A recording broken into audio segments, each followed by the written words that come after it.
The American Defense Secretary Donald Rumsfeld has been defending the way the Guantanamo Bay prison camp is run. He said groups who'd visited the facility in the past had high praise for the operation.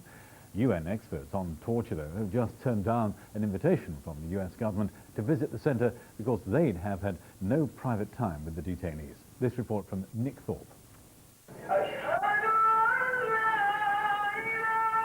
Guantanamo Bay in Cuba, since 2002, home to hundreds of suspected terrorists, held without trial in United States custody. Allegations of mistreatment of detainees here and statements by top US officials that human rights can be suspended in the war on terror have caused widespread concern.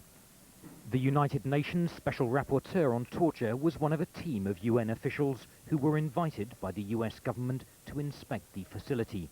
They have now turned down that offer. If there's really nothing to hide, it would be in the interest of the US government to invite us in order to give us the possibility to cross-check the allegations that we receive outside with the medical doctors, with prison staff, etc. The UN teams say they must speak to prisoners alone, without the presence of guards, a principle they apply equally to all countries. But the US government rejects that condition. We've been forthcoming, we've been helpful, we've been receptive to their request, and the invitation still stands. If they aren't satisfied, well, sorry. In London, this former Guantanamo detainee spoke about the effect on prisoners of being held for long periods, deprived of contact with the outside world. To be incarcerated in solitary confinement day after day, week after week, month after month, and year after year, without any recourse to justice, without any access to your family, without any access to legal recourse, without any access to reasonable and meaningful mail and communication with the rest of the world.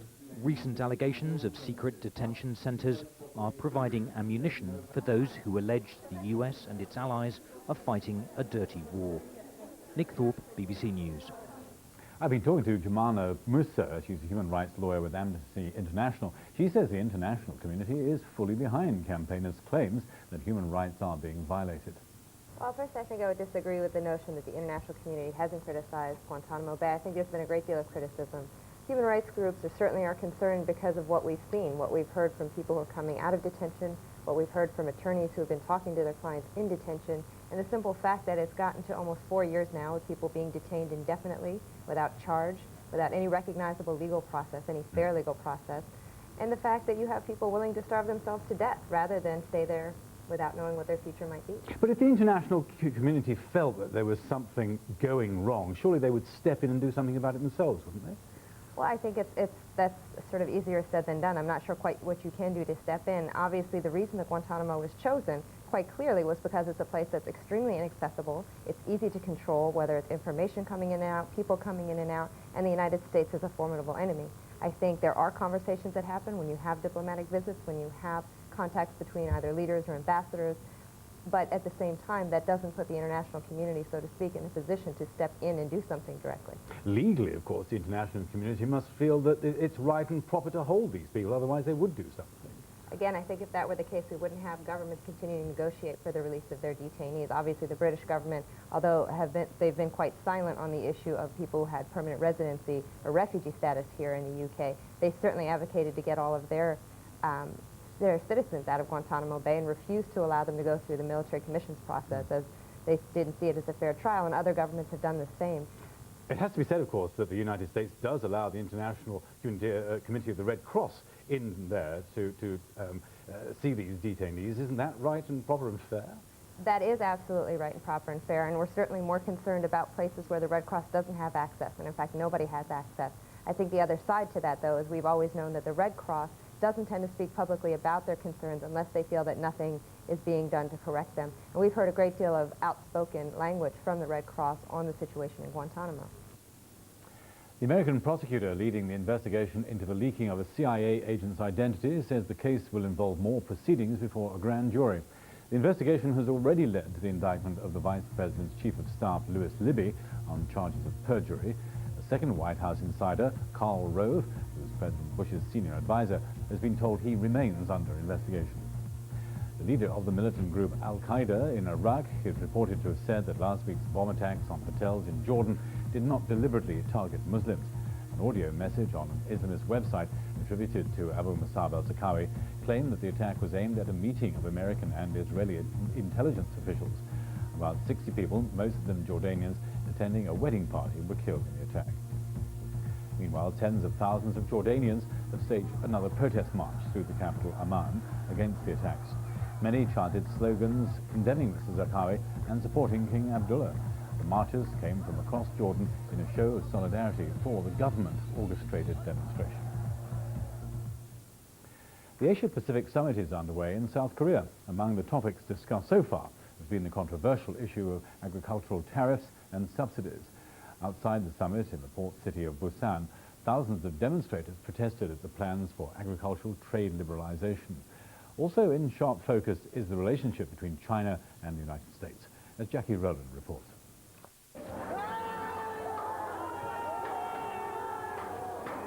They're an inevitable part of any summit, the demonstrators. The security forces are out in their thousands, battling bamboo sticks with water cannons. These are farmers and trades unionists, angry at the impact of free trade. But George Bush had other matters on his mind as his South Korean host greeted him. The president needs to strike a balance when it comes to China. The United States can't ignore this new economic force, but business dealings go hand in hand with concern at China's treatment of some of its own people as well as some of its neighbors.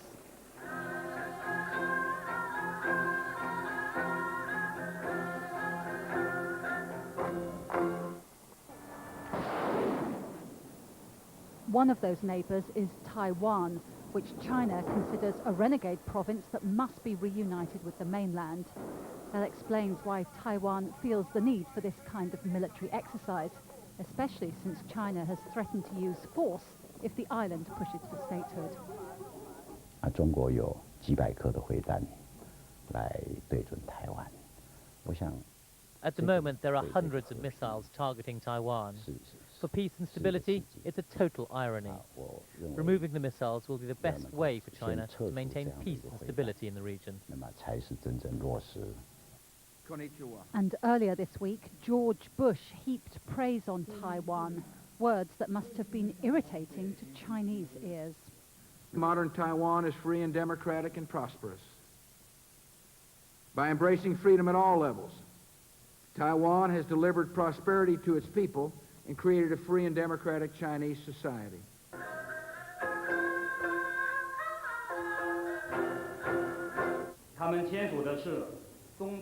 The Chinese have been working hard to cultivate new friends. On the sidelines of the summit, China signs a free trade agreement with Chile. This marks a new departure for the Chinese, the first such deal with Latin America. And closer to home, China's doing thriving business with the countries of Southeast Asia. Bilateral trade rose by a massive 25% in the first half of this year. It's worth pointing out, though, that the United States is still Southeast Asia's largest trading partner, but China is starting to close that gap. There is undoubtedly a growing awareness in Asia of the importance of China and of the need that is perceived to develop economic and also political links with China, and that in a sense means perhaps lesser reliance on the United States.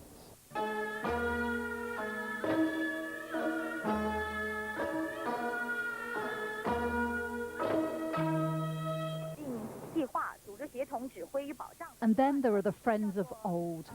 Earlier this year, thousands of Chinese and Russian troops took part in war games using live ammunition.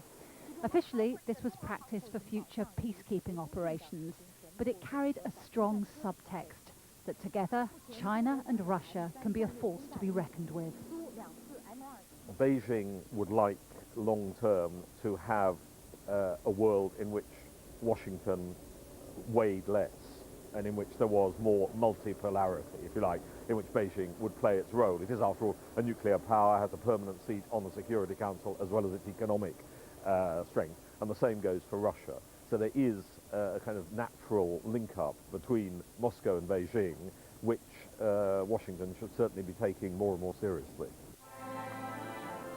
So, plenty for President Bush to digest. But it's clear that the United States has every interest to find a way to work with China as it takes its place on the world stage. Jackie Rowland, BBC News. And one of the items ahead for you, the cupboards are bare. How global warming and a late Arctic winter are putting polar bears at risk of starvation. A policewoman has been shot and killed while responding to a robbery in the northern English city of Bradford. Another female officer was also seriously injured. Bradford city centre remains sealed off tonight as a massive police hunt is underway for the gunmen who killed one female police officer and left another seriously injured. It's emerged that both officers were probationers with less than 2 years policing experience. At a news conference a short time ago, police gave details of what happened after an alarm was set off at a travel agent's.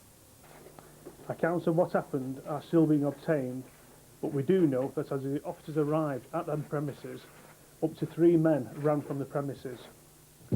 One shot was immediately fired, hitting one of the officers, which has since proved fatal. Several other shots were fired shortly after that. The second officer was also shot. West Yorkshire Police confirmed the female officer who was killed was in her mid-30s. The second officer has been treated for gunshot wounds to her shoulder, but has been able to give descriptions of the gunmen. The scene of the shooting is just a few hundred metres from a main police station in Bradford. Witnesses saw officers charge towards the travel agency as reports of the shooting reached them. Tonight, West Yorkshire Police appealed for help in finding the 3 men who were seen at the agency, and a massive police hunt is underway for them. The 2 officers were responding to a routine call and were wearing body armour, but campaigners say the unarmed probationers had no chance up against ruthless armed criminals. In France, Italy, Germany, Switzerland, all over the world we see police with guns. But criminals are armed with guns, with knives, with weapons that kill the police. And I think they should have a better chance of retaliation. Politicians are also asking if more can be done to protect officers. The Association Chief Police Officers, the Home Secretary, has got to sit down and to work out whether existing legislation that we've got is fit for purpose. As police forensic teams examine the scene tonight, the Prime Minister offered his condolences to the dead officer's family, saying he was shocked and saddened at the shooting. Keith Doyle, BBC News. The Oscar-winning actor Russell Crowe has admitted assaulting a New York hotel clerk by throwing a telephone at him. The actor was given a conditional discharge at the Manhattan Criminal Court and told to stay out of trouble for a year. The star of movies including Gladiator could have been sent to prison for a year. And these are the headlines for you once again. Iraq's day of bloodshed, 2 suicide bombings at Shiite mosques have killed at least 75 people in the country's east. Donald Rumsfeld has been forced to defend U.S. policy on Guantanamo Bay after the UN called off a visit to the detention centre. Britain's Prince Charles says he's going to sue a British national newspaper for publishing his private papers on China's leaders. We've more now on the latest violence in Iraq for you. I've been talking to Dr. Omar Khadr. He advised President Clinton on Middle East policy. He says the security situation in the country is out of control. We're well underway into a civil war in Iraq, and I think the American public is just now beginning to realize that. You say the American public. We did report about this poll yesterday from the United States suggesting that more Americans now feel that troops should be pulled out of Iraq, but surely that can't happen yet, can it? Well, actually, today is the most significant day of the war. Congress, as we speak, is in a tumultuous session debating the immediate pullout. And I would say that today was the major turning point in American public opinion and congressional support for the war, and that I think the president is now facing what I think are major stakes in his gamble to go in and transform the Middle East by starting in Iraq. And what is at stake here is the president's presidency, and that is that the war is now being viewed as a colossal failure that was brought about by what we call sexing up the intelligence, and it's a very bad day for President Bush today because of the poll numbers showing that his credibility is gone and in fact his integrity may have eroded. You may say that, but of course President Bush has still again said that he's determined to stay in there until this job is finished. I mean, again, I say, surely the Washington can't pull out at this stage, can it? Well, actually, we're not sure what impact it will have. If you read the various experts about it, if it's a civil war and they're fighting each other and we're caught in the crossfire and we withdraw, what will be the consequences? We're not sure about what those consequences are.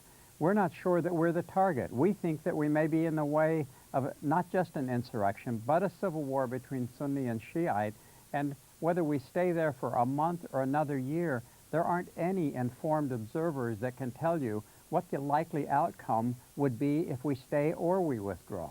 That's the confusion that we're facing. It has to be said, of course, that the great achievement of all this is that we do have these elections upcoming in Iraq. I mean, that is a great sign, isn't it?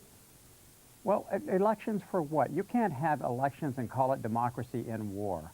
Let's take, for example, the split between the Sunni and the Shiite. The Shiites are eventually going to dominate and smother the Sunnis. They are fighting back with everything they've got to delay that outcome. And that's what the ultimate outcome will be, is a Shiite-dominated Iraq. And whether we slow it down or postpone it, the inevitability is there is going to be a Shiite-dominated Iraq. The Sunnis are never going to acquiesce to that easily. They're going to fight to the last person if they can. All you have to do is look at the casualties. These are not half and half Sunni Shiite casualties. These are Shiite casualties inflicted on them by the Sunni. They're not going to back off easily. What part does the United States play in that, or for that matter, the British play in that? What consequences, if we withdraw, could you surmise from that? Dr. Omar Khedar talking to me earlier. Now, wildlife experts are warning that polar bears are at risk because of global warming. Polar bears mainly feed when the sea is frozen over. This year, in the far north of Canada, Hudson Bay, where the bears normally live, is at least 1 month late in freezing. Our environment correspondent David Schuchman reports from the town of Churchill. One of the greatest of Arctic migrations is running into trouble. The polar bears are heading for their hunting grounds but can't reach them. A mother and her cub are forced to break their journey and wait. All they've got to eat is a little seaweed. Every day they're losing at least 1 kilogram in body weight. Their search for food depends on the climate, and right now it's against them. These bears are waiting for their next meal, which can't come until the sea freezes over. It's only when the sea is covered in ice that these bears can get out and hunt for seals. But this year, they're still waiting for the big freeze. As they wait for the ice to come, the males start sparring. They haven't eaten properly since July, when the ice last broke up. They're hungry now and desperate. This year the freeze is at least a month late. Future years may be even warmer, which will mean less ice and even less chance for the bears to feed. The longer that period of time when there's ice-free, the longer they have to fast. That's starving. That's waiting to get back and eat on the sea ice. How long can they last if that fasting period increases and increases? Certainly it seems like it's having an effect on them already. Over the years, scientists have been monitoring how the bears are coping. This one has been tranquilized. Its condition is checked, its size and body fat measured. That's 19196. Yeah. And the conclusion, the bears are under threat. 19196.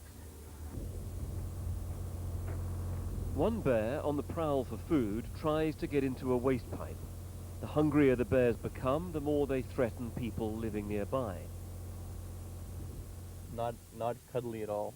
Scary is what my view is. Sean Bobier is on the lookout for bears in the town of Churchill. On these streets, bears have attacked people and killed too. He knows the longer the bears have to wait for the sea to freeze, the greater the danger, so he keeps a gun ready. The sooner they can get out there, obviously the better it is for the bears, the healthier it is for them. And better for you. And better for us. I mean, as soon as that bay freezes, we don't have any bear problems. The bears don't want to be on land, so as soon as they see that ice up there, well, they're gone.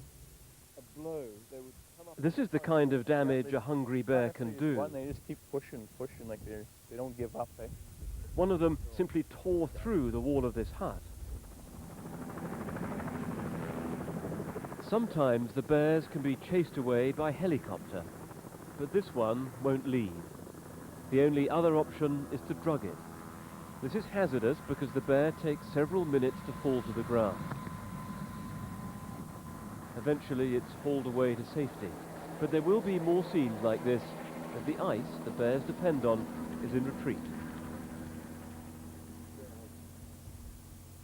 For the moment they can only wait for the sea to freeze over and in the meantime just conserve energy.